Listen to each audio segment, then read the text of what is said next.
ပတ်စံနေရလဲမလောက်ဘလောက်ပဲရှာရှာပြန်ပြီးတော့မှထွက်နေရဲ့စိတ်ညစ်လိုက်တာဖုန်းသစ်လေးလဲကျင်တာတော့မှပတ်စံမလောက်လို့မလဲအောင်စိတ်ညစ်ပါတယ်ဟဲ့ဟိုမှာဆရာကြီးတပားပါလားငါလည်းပတ်စံနေဘလောက်ရှာရှာပြန်ထွက်နေရဆိုတော့ငါရဲ့ကန်စာတော်ကိုစစ်ကြည့်ခိုင်းမှရမယ်ဆရာကြီးကုညီပေးပါဦးဟိုတမီးလေးပတ်စံမလောက်ဘူးဖြစ်နေလို့ဟိုပတ်စံရလေဘလောက်ပဲရှာရှာပြန်ပြီးတော့မှကိုထွက်နေရဟိုလိုချင်တဲ့ဖုန်းလေးတောင်လေးပတ်စံမလောက်လို့မဝယ်နိုင်ပါဘူးအဲ့ဒါလေးဆရာကြီးကုညီပေးလို့ရရင်ကုညီပေးပါဦးဆရာကြီးရဲ့ကုညီရမှာပေါ့ကုညီရမှာပေါ့မှန်တယ်တမီးရဲ့လက်ရှိဂျိုးနေထားရတော့ပတ်စံတွေကထွက်သွားပြီးပြန်မဝင်တော့မယ်ဇာတာပဲကွအဲ့ဆိုဘယ်လိုလုပ်ရမလဲဆရာကြီးကုညီပေးပါဦးဆရာကြီးရဲ့တိတ်လဲစိတ်မပူပါနဲ့ဟိုးအရှိရက်မျက်နှာကိုကြည့်လိုက်အဲ့ဒီအရက်မှာတမီးထွက်သွားတဲ့ငွေတွေပြန်ဝင်လာမဲ့ရေရရှိတယ်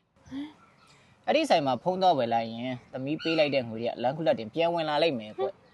ဆရာကြီးဟိုပတ်စံတွေကဘလို့ဖြစ်ပြီးလမ်းခုလက်မှာပြန်ဝင်လာမှာလဲအဲ့ဒါကို logi စကားနဲ့ cashback လို့ခေါ်တယ်တမီးကဆိုင်ရလူကိုငွေသွားပေးလိုက်ဆိုင်ရလူကတမီးကိုငွေပြန်ပေးလိုက်ဒါတမီးရဲ့ကန်တွေပွင့်သွားတာပေါ့ကွယ်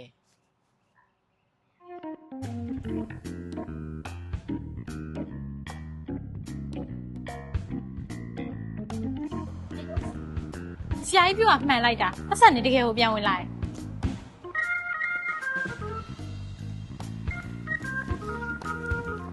နှစ်သက်မှာထွက်သွားတဲ့ငွေတွေပြန်ဝင်လာဖို့အတွက် smartphone cashback promotion ပေးနေတဲ့ unit ကိုသာအမြန်ဆုံးလှမ်းလာခဲ့လိုက်ပါနှစ်သက်ကိုပျော်ရွှင်မှုတွေကံကောင်းခြင်းတွေနဲ့တူစတင်ပြီး2025ကိုဗိုင်းမယ်လုပ်လိုက်ကြပါစို့